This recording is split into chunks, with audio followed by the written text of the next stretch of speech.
Bonjour, mes bien-aimés frères, que Dieu vous bénisse.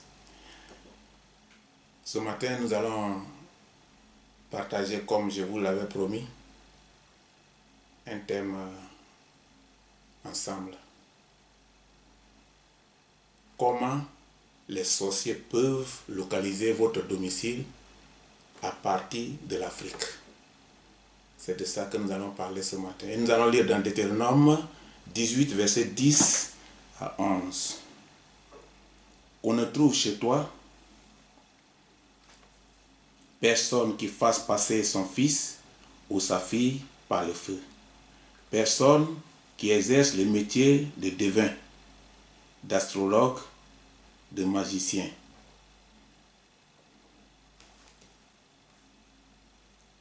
D'enchanteur. Personne qui consulte ceux qui évoquent les esprits ou disent la bonne aventure. Personne qui interroge les morts. Voilà, c'est sur ces deux versets que la Bible va nous entretenir ce matin. Et nous allons commencer directement, nous allons développer ce thème-là en 4 points. Nous allons développer ça en 4 points. Et le premier point, c'est le charlatan. Le charlatan, c'est un consultant. Il consulte les esprits. Et le deuxième point, c'est le féticheur. Et le féticheur, c'est un protecteur. Selon le système, il garantit votre sécurité contre vos ennemis. Ça, c'est le travail du féticheur. Et le troisième point, ceux qui disent la bonne aventure. Nous allons développer ça tout à l'heure. Et nous allons comprendre grâce à la Bible. Et le quatrième point, les cadeaux. Les cadeaux que vous faites aux gens au village. Qu'est-ce qu'ils font de ça et à quoi ça sert? C'est très important. Ça peut vous nuire totalement. Mais je ne dis pas de ne pas faire de cadeaux. Nous allons tout à l'heure rentrer dans le développement et nous allons voir comment on fait et à quel moment ça se fait et à qui on donne. Et nous allons demander à la Bible de nous aider. Et le Saint-Esprit va nous aider. Nous allons commencer par le premier point, le charlatan. Et pour que vous me compreniez mieux, je vais vous donner un exemple. Un exemple sur un charlatan très connu chez les Dents, c'est-à-dire les Yakuba, dans la région de Ma, l'ouest de la Côte d'Ivoire. Nous allons parler de cela. Et nous allons parler du charlatan. Et nous allons parler du deuxième point que je vous ai donné. Nous allons parler du cadeau. Et nous allons commencer. Nous allons, grâce à la Bible, nous allons comprendre tout ça point par point. Donc, nous allons commencer par le charlatan. Et je vous dis que pour mieux comprendre, il faut que je vous donne un exemple sur un homme bien connu. Pour ceux qui le connaissent, pour ceux qui sont à l'ouest de la Côte d'Ivoire, qui sont dans la région de Ma, ils connaissent mieux ce monsieur dont je vais parler tout à l'heure. Ce monsieur, c'est un charlatan connu. Il s'appelle Gmaguda. Gmaguda, chez les Dents, le nom signifie tout le monde est dedans. Mais comment ce monsieur fonctionne? Ce nom n'est pas son nom original. C'est le nom de son entreprise. Parce que le charlatanisme est une équipe. C'est une association des escrocs accompagnés de l'esprit, du mauvais esprit. accompagné de la sorcellerie. Et ce nom signifie simplement tout le monde est dedans. C'est comme vous donnez un nom à votre association. Vous avez le nom de votre association, mais vous avez votre propre nom. Ou bien, vous êtes artiste, vous êtes star, et vous avez votre nom que vous donnez au public. C'est ça, son nom, Maruda. Ce n'est pas son nom original, qui veut dire simplement tout le monde est dedans. Mais comment tout le monde peut être dedans? C'est ça maintenant que nous allons voir. Comment tout le monde peut être dedans. Voici comment cet homme fonctionne. À chaque entrée du village où il réside lui, il y a des complices. Il y a des complices à chaque entrée du village, c'est-à-dire des espions, pour s'acquérir des nouvelles des étrangers qui rentrent dans le village. Et ces personnes-là sont très accueillantes. L'espion est très accueillant. Et il est très respectueux. Il est très intelligent. Et il est gentil. Donc, quand les gens rentrent au village, il les interpelle poliment. Tous ceux qui rentrent dans le village par leur chemin. Il les salue poliment, leur offre de l'eau à boire, il leur donne une place pour s'asseoir pour quelques minutes. Asseyez-vous là, très gentil. Et il commence par leur poser des questions. Quel est le problème? Pourquoi ils sont là? Et les gens commencent à expliquer le but de leur voyage. Maintenant, quand ils expliquent le but de leur voyage, il leur dit, ah d'accord, mais quel problème douloureux. Mais c'est comment? Il dit, on est venu le voir parce qu'on a perdu un enfant. Dans ce moment difficile comme ça, vous avez perdu un enfant. Oui, on a perdu un enfant. Une fille? Non, un garçon. Oh Dieu. Quel âge? Il a 16 ans, il a 15 ans. À l'hôpital? Non, c'est pas à l'hôpital. Il était malade au champ, on emmenait au village. Et puis en cours de route, on est arrivé en bas d'un arbre là, un gros arbre là.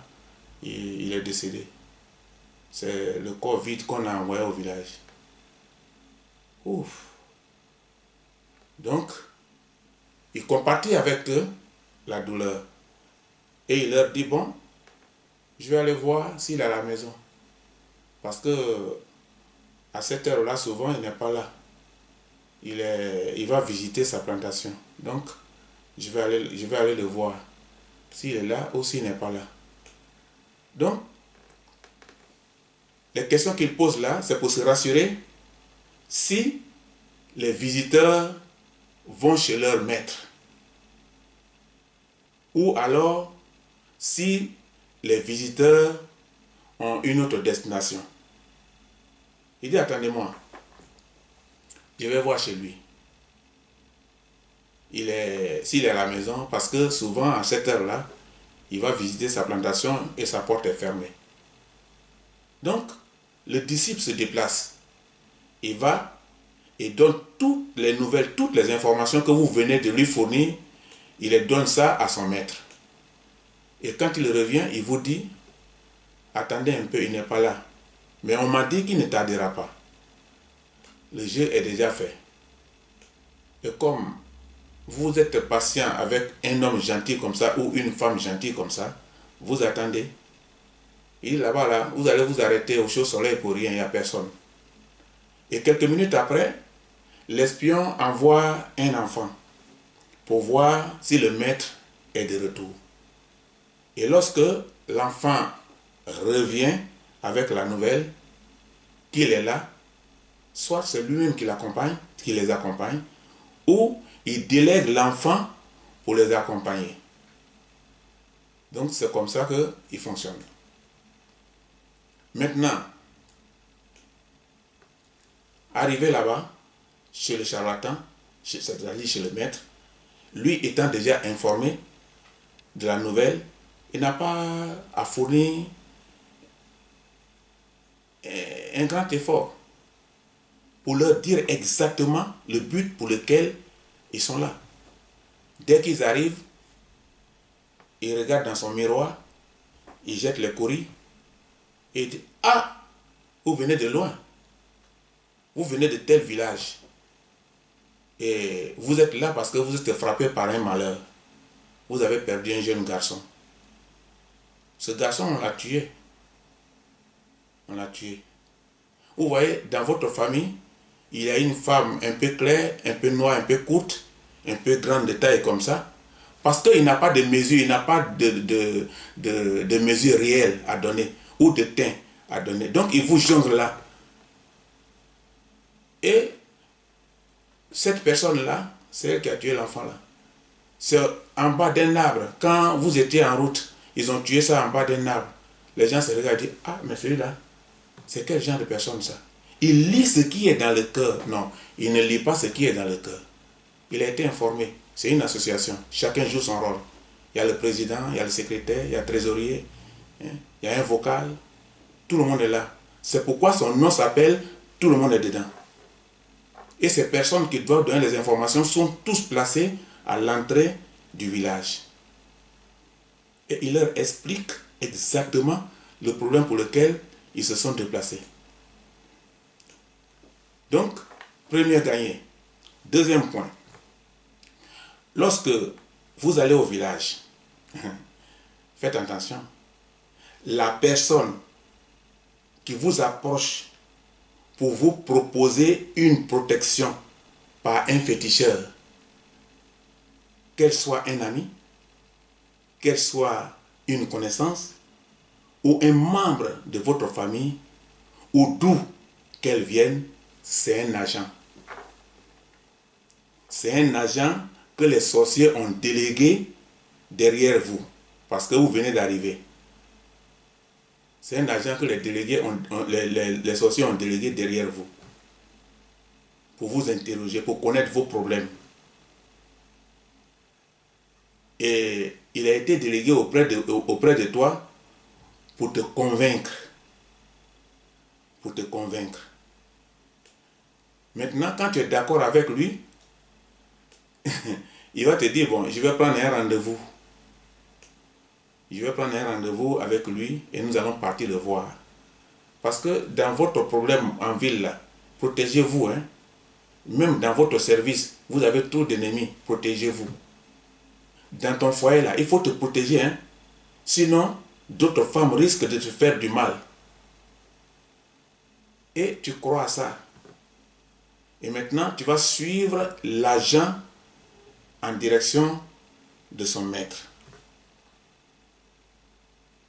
Maintenant, son rendez-vous, c'est l'occasion de lui raconter ton histoire, ta position sociale et ta préoccupation. Tu es déjà piégé avant d'arriver chez lui. Parce que quand tu arrives chez lui, ton problème est déjà connu. Et étant chez lui, tu dois sortir obligatoirement avec quelque chose que tu dois emporter avec toi. Cette chose n'est pas une protection. Notez bien. Cette chose qu'il va vous donner là, même s'il vous dit, je m'arrête dans la forêt, je viens, il fabrique des choses devant vous, il pile, il mélange, c'est pas ça. C'est préparé, ça est là. C'est des choses qui sont déjà là. C'est préparé avant. On garde pour envoûter les gens. Et c'est ça qui va te donner. Donc, cette chose qui va te donner, c'est un signal. Un signal qui va leur permettre de te suivre partout dans le monde. Où tu passes, chez toi, à la maison, ton domicile, dans ton lieu de travail, dans tes balades, quel que soit le lieu où tu te trouves. C'est comme un GPS. Quand tu es dans une voiture, tu mets GPS, il te donne une direction. C'est ça. Et maintenant, leur direction là, c'est ce qu'il t'a donné là. C'est comme WhatsApp de quelqu'un. Tu n'as pas ton numéro dans mon téléphone, tu n'auras pas mon WhatsApp. Et maintenant, puisque tu as accepté, soit il a ouvert ton corps, il a mis un produit, une poudre noire, soit il t'a donné, ça est dans ta poche, ou bien il t'a dit d'attacher au rein. Et souvent, il y en a, on leur donne des bracelets. Ils ont ça, et ils sont avec ça, ils se voient protégés, ils vont partout. C'est le GPS qui est sur toi. C'est le GPS que tu as attaché au rein là, c'est pas ceinture de sécurité. Et ton domicile est capté. Partout où tu seras, tu as un GPS. C'est à partir de cette chose que ton domicile et tes mouvements et ta vie même est sous contrôle des sorciers. Parce que tu t'es livré toi-même à eux. Tu ne peux pas t'échapper. Parce que le danger est à l'intérieur. Il suffit tout de suite que tu ouvres ton téléphone, tu mets un GPS et tu mets la porte de quelqu'un. Il faut chercher avec le numéro. Tu verras le numéro de sa porte dans la ville où il se trouve. C'est exactement ça. Et puisque la chose est chez toi, on capte, ça tombe chez toi. Et on dit, il est dans cette porte, il est dans cette maison, tu as ça sur toi, on vient, on te trouve. Tu ne peux pas t'échapper, tu ne peux pas te cacher. Ils te verront dans le radar. Et tu seras vu sur un écran géant dans leur camp. Et ils vont suivre tous ensemble comme on regarde souvent un match de football. Et on suit ta vie. On te regarde et puis on rit. On dit, tu vois, il pense qu'il est en sécurité, il pense qu'il est protégé. Et les gens rient de toi. Et quand tu voyages, tes parents sorciers, grâce à la chose que tu as, savent dans quel bus, dans quel car tu te trouves. Dans quel avion tu te trouves. Ton départ, ton arrivée et ta destination est connue. Tu n'es pas caché. Parce que ce que tu as pris au village là, ce n'est pas une bonne chose. Donc quand tu arrives toujours là, il y a toujours des gens qui te proposent. Je suis arrivé au village une fois, il y a le petit frère de ma mère qui m'approche. Vraiment, on a fait les combats nocturnes. De toute façon, on a tué. Vraiment, dans la vie là, si je n'étais pas protégé là, si tu es protégé, attends. Tu es venu me saluer? Écoute, j'ai appelé ma mère, j'ai dit, mais écoute, ton petit frère, je vais le foutre dehors. Hein. Elle dit, attends, je vais m'occuper de lui. Je dis, non, je vais le foutre dehors. Je ne suis pas là pour ça. Je ne lui demande pas ça. Je ne suis pas là pour ça. S'il vient me voir, s'il a besoin d'argent, il n'a qu'à me dire, j'ai besoin d'argent. Si j'ai ça, je lui donne. Mais il ne faut pas, il va me mettre dans la merde. Il a fermé la bouche. Ma mère l'a appelé, lui a dit, hé, lui là, si tu veux parler à lui, il faut parler de la Bible. Ou pour parler d'un autre projet. Mais où tu es rentré là, vous n'allez pas être d'accord. Hein. Depuis ce jour-là, il ne m'a rien proposé. C'est un agent. Mais si tu ne connais pas le secret, tu l'écoutes. Et au fur et à mesure que tu l'écoutes, il te convainc dans son discours. Et quand tu vas chez un autre féticheur, ayant leurs choses là sur toi, mais il voit ta consultation ailleurs. Et quand tu retournes chez toi, ils ne te pardonneront plus. Ils ne te feront plus de cadeaux. Ils vont envoyer une mouche cessée. Ça c'est quoi ça? Oh, mais tu es envoûté. Tu es envoûté. La mouche cessée là, qui vient faire sur toi là, t'as envoûté. C'est comme ça. Tu es envoûté. Et tu vas passer à l'hôpital. On ne trouve pas ça dans le scanner. On ne trouve pas ça dans la radiographie. On ne trouve pas ça dans l'urine. On ne trouve pas dans l'examen de sang. Maintenant, la même personne va te proposer, mais si c'est ça, viens au village, on va trouver une solution. Tu vas vers la mort. Parce qu'en te remettant même la chose, on te dit, quand tu vas, si tu n'as plus besoin de ça, il faut nous ramener notre chose. Mais cette fois-ci, là, comme ça ne va pas, on a envoyé une mousse alors, qui t'a piqué, qui t'a envoûté, on te dit de venir parce qu'on ne trouvera pas dans la médecine moderne. Et tu dis, ah, ça c'est vrai, hein. Je m'en vais au village. Je m'en vais au village. Et quand tu vas les voir pour trouver une solution, ils te tuent. Voilà comment souvent on a des amis, on a des frères qui se déplacent et qui meurent.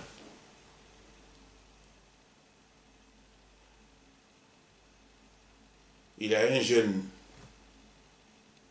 je ne vais pas vous dire le nom, ni sa famille, je l'ai connu en Norvège. Et il est allé construire une maison pour sa mère. Et il a dit à sa maman, ah vraiment, j'ai pris peu de congés, mais je vais retourner. Sa mère dit, ah vraiment, tu es parti. Quand tu vas comme ça, là, c'est pas pour revenir dans 2 mois, 3 mois. Il faut rester au moins une semaine. Le bien qu'il allait faire à maman, là, maman l'a liquidé. Une semaine qu'on lui a donné, là, c'est le temps de le sacrifier. Il est mort. Elle a laissé sa femme avec un enfant en charge. Sûrement qu'il a sa chose là. Sûrement que sa mère lui avait proposé et il a pris. Tant que tu as ça, tu n'es pas en sécurité. La Bible dit que ce soit toi-même ou quelqu'un qui vit chez toi, qu'on ne trouve rien qui appartienne aux sorciers dans ta maison. C'est ce que nous avons lu tout à l'heure dans le verset. Rien de cela. Si tu as pris crédit à la mort. Ils ne vont pas te rater. 3e point, quelqu'un qui te voit et te dit, ah, mon frère, attends, oh ma soeur, l'esprit m'a dit que tu as un problème, hein? Et fais-moi voir ta main. Et tu lui tends ta main. Tu lui tends ta main en qualité de qui? Tu es chez un médecin, tu es chez un docteur. Et tu lui tends ta main. Tu lui donnes ta pomme, la main. Il regarde. Et il te dit, heureusement que tu m'as vu, hein. Franchement, la vie là, c'est comme ça. Heureusement que tu m'as vu. Si tu ne m'avais pas vu, c'était mauvais. Parce que ta vie est courte. Tes jours sont comptés. Les sorciers de ta famille t'ont mis sur la liste de ceux qu'ils vont tuer bientôt. Mais je vais te prolonger la vie. Un plaisantin. Et toi, tu crois? Tu es là, tu écoutes. Tu es concentré, tu écoutes. Il dit, il va te prolonger la vie. Mais pourquoi? Parmi tant de personnes dans cette foule, dans la rue, c'est directement vers toi qu'il vient. C'est un coup préparé. C'est sur indication de quelqu'un qu'il est venu. Puisque la personne ne va pas venir directement à toi, la personne indique quelqu'un qui va venir. C'est un club. C'est sur l'indication de quelqu'un et quelqu'un qui te connaît, qui veut nuire à ta vie. Comme Judas l'a fait à Jésus. Celui qui le livrait leur avait donné ce signe-là, c'est-à-dire Judas. Celui que je vais baiser, celui que je baiserai, c'est-à-dire à qui je vais faire une bise, je vais embrasser, c'est lui, saisissez-le. C'est ce que Judas a dit. C'est ce qu'il a dit aux ennemis de Christ. Et exactement c'est ce qu'il a fait. Et les gens se sont emparés de lui. C'est écrit dans Matthieu. Matthieu chapitre 26, verset 48. Et c'est comme ça que tu vas te faire piéger avec les gens là. Mais quand tu vas l'interroger, cet homme-là, sur les membres de sa famille, il te dira que son père ou sa mère ne vit pas. Ou c'est sa grand-mère ou un membre proche qui ne vit pas. Mais il n'a pas été capable, il était là lorsqu'il mourait, mais il n'a pas été capable de prolonger leur vie. Et c'est à toi qu'il propose cette prolongation. Et tu crois? Pourquoi il n'a pas prolongé la vie de sa mère? Pourquoi il n'a pas prolongé la vie de son grand-père? Ou bien, il ne les aime pas. C'est toi qui l'aimes bien. Voilà le piège. Quatrième position. Très souvent, les cadeaux que vous donnez au village, là, aux gens du village, parce que vous avez pitié de l'état de la personne, ou par gentillesse dans le but de l'aider, sont parfois mal orientés. Ces cadeaux-là sont parfois mal orientés par des personnes de mauvaise foi, dans le but de vous détruire, de détruire votre vie. Et souvent, le bien que vous avez fait là, ça se retourne contre vous en mal. Mais ce ne sont pas tous. Il y a des exceptions. Il y a des personnes qui reçoivent votre cadeau avec grand plaisir et qui vous remercient de façon sincère, qui sont bien, parce qu'ils en avaient besoin. Et le service que vous leur avez rendu est vraiment utile pour leur vie. Donc il y a des exceptions, les gens ne sont pas les mêmes. Si ce sont des habits que tu as déjà portés, ils voient dans l'habit là ton image. Parce qu'on l'accroche et on regarde à l'intérieur par leur loupe. Et on voit ton image à travers l'habit. Et quand on voit ton image, ils envoient l'habit dans une forêt. Ils accrochent sur un arbre. Et ils attachent l'habit. Ils commencent à attacher contre l'arbre. Mais en réalité, c'est toi qu'ils attachent. C'est toi qui sont en train d'attacher. Ce n'est pas l'habit. C'est parce qu'on a vu ton image, c'est ton image là qu'on est en train d'attacher. Et c'est ce qu'ils font dans la plupart des cas au village, dans les cadeaux que vous donnez. Donc quand tu donnes de l'argent à certaines personnes, elles vont le mettre, cet argent-là, dans un calebasse avec les produits diaboliques pour que tu sois pauvre. Ou alors si tu en avais un peu, que tu deviennes pauvre. Et l'argent que tu as donné de bon cœur se trouve dans la calebasse. Moi-même qui vous parle, je vais régulièrement au village, je vais régulièrement en Afrique, surtout au village. J'envoie beaucoup d'habits pour donner aux gens. Je partage l'argent aux villageois et aux proches parents, à ceux qui me demandent. Et je donne aussi volontairement à ceux qui sont dans un réel besoin.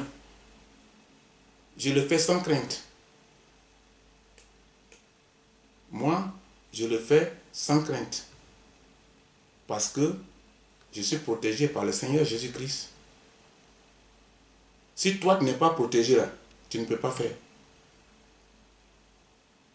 Mais si tu es protégé, tu peux faire comme moi. Moi, je le fais sans crainte. Je donne aux gens, à ceux qui sont dans le réel besoin de façon volontaire. Mais toi et moi, peut-être qu'on n'a pas la même foi. Moi, je suis protégé dans le Seigneur. Je le fais sans crainte, parce que je suis protégé par le Seigneur Jésus-Christ. Si toi, tu es protégé par le Seigneur Jésus-Christ, mais tu as cette capacité, tu peux le faire. Et rien ne t'arrivera. Je suis à l'abri du Seigneur et je donne de bon cœur et je n'ai pas peur. Parce que quand je prie sur l'habit au nom de Jésus pour donner à quelqu'un, si il envoie dans la forêt, il ne verra rien, il ne verra pas ni mon nom ni mon image. Jésus fait disparaître ma photo de l'habit. C'est ça que je voudrais te recommander. Ce n'est pas la même chose que ce que tu as pris avec eux qui devient GPS pour te suivre et puis te faire du mal. De même que l'argent que je donne, s'il met dans la calebasse, rien ne se produira. Parce que le Seigneur Jésus-Christ est au contrôle. Vous voyez, beaucoup de nos fonctionnaires, souvent, ils ont peur, ils se cachent, ils ne vont pas au village, ou bien, quand ils vont au village, ils se cachent dans une maison là-bas, mais ce n'est pas le même village là. Maison où tu es caché là, est-ce qu'ils ne se connaissent pas? Tu te caches, la nuit, tu quittes une chambre pour aller dans une autre chambre. Est-ce que le sorcier a besoin de ça? Le sorcier là, il vient là, où tu es là, tu mets 50 clés. Ils viennent, quand ils arrivent là, ils enlèvent le toit.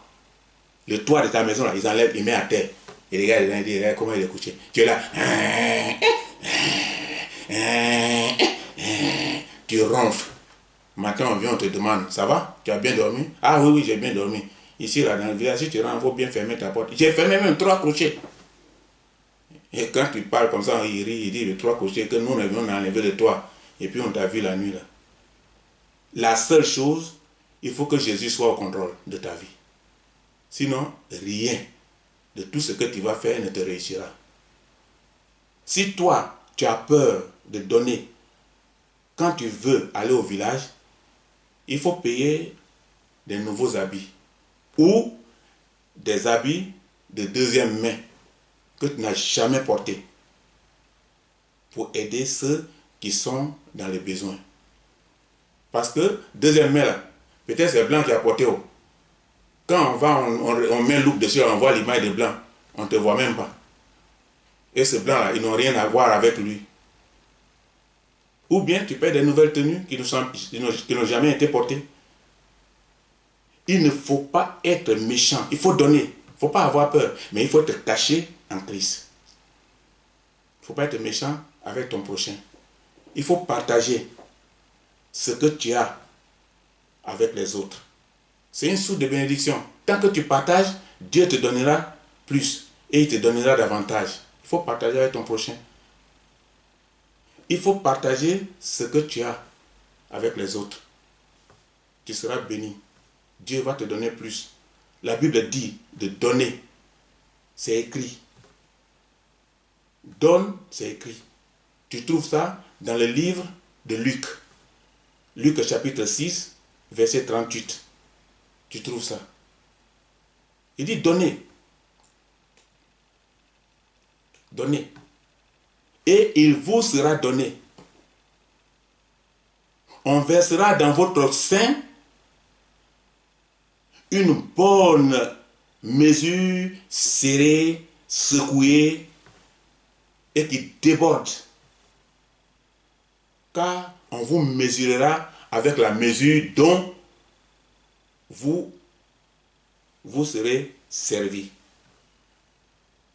Donc, plus vous faites bien aux gens, vous recevez du bien. Il y a beaucoup d'enfants, souvent, ils sont à l'étranger, et puis les gens se mettent à leur service, ils ne comprennent pas. Parce que leurs parents ont été au service des gens. Et le crédit est en train d'être payé par leurs enfants et à leurs enfants. Il faut donner. Il ne faut pas avoir peur. Mais il y a des conditions. Maintenant, pour terminer, si tu as peur,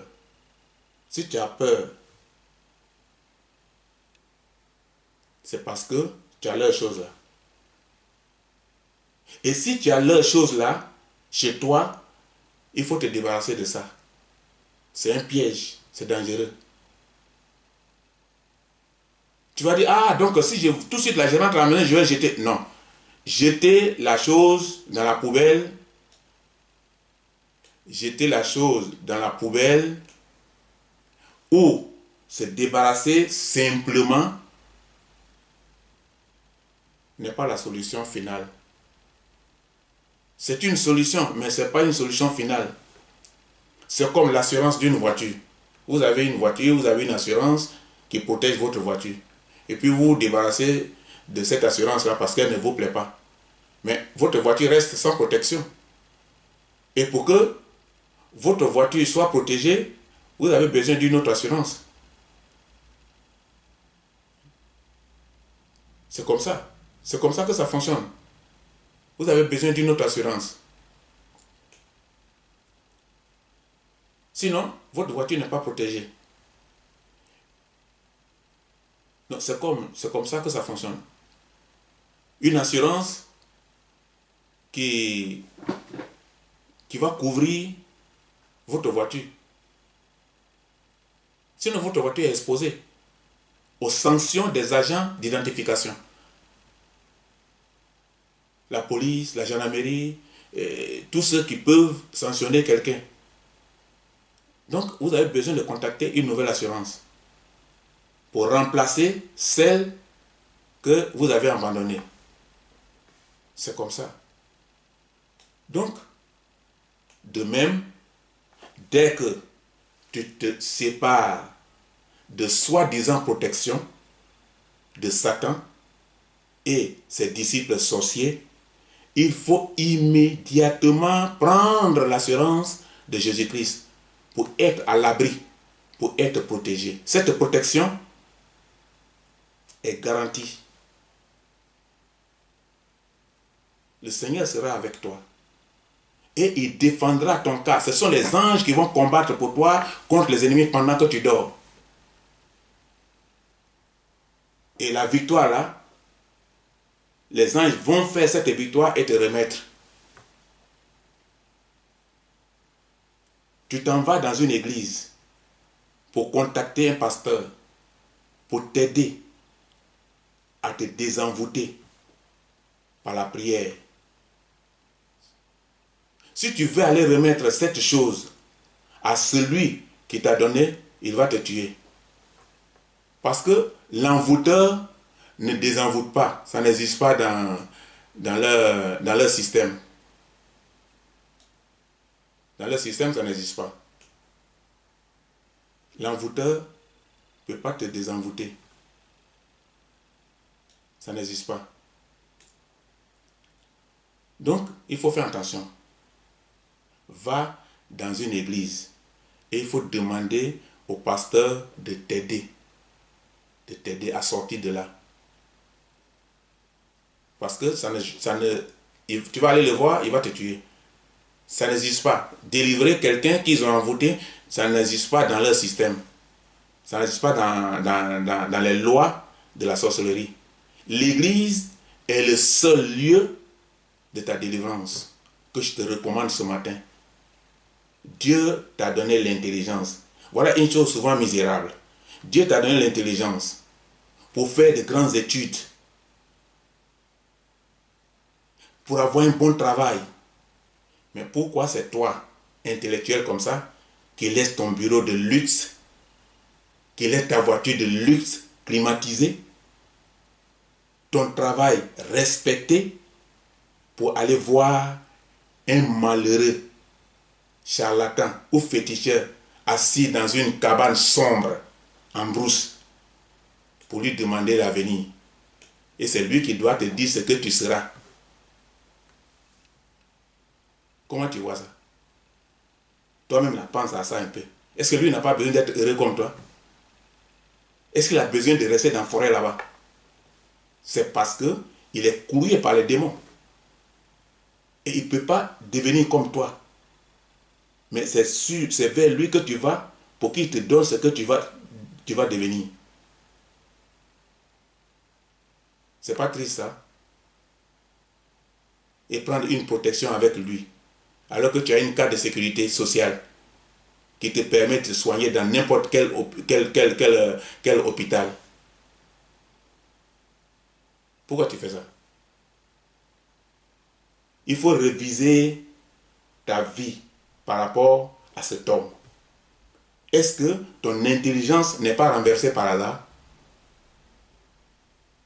Révise un peu toi ta vie. Un intellectuel comme toi. Arrivé quelque part, ta voiture ne peut plus continuer. Tu laisses ta voiture là, puis tu marches. Alors qu'en ville ici, là, tu ne peux même pas faire 2 km à pied. Tu vas prendre bus, tu vas prendre métro.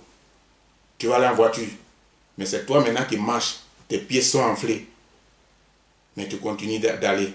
Rien que pour voir quelqu'un dans la forêt. Pour te donner la vie.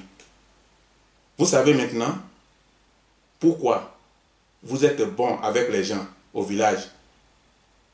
Et c'est vous qui avez des problèmes. C'est ça que je viens de vous expliquer. Vos affaires ne marchent plus. Et votre santé est inquiétante. Votre souffrance augmente. C'est ça la raison. Hein? C'est ça la raison. Donc, Remettez-vous au Seigneur, c'est le conseil que je peux vous donner pour finir. Remettez-vous au Seigneur.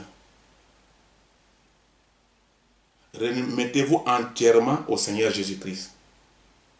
Et tout va changer. Dieu sera au contrôle de votre vie, de vos activités, de vos affaires, et vous verrez que tout va rentrer dans l'ordre chez vous. Que Dieu vous bénisse. Je n'ai pas dit de ne pas donner aux gens au village, mais il y a des conditions dans lesquelles il faut donner. C'est ce que je viens de vous expliquer. Il faut donner, c'est normal. Mais il faut te protéger. Si tu respectes les conditions, tu es béni. Que Dieu nous bénisse.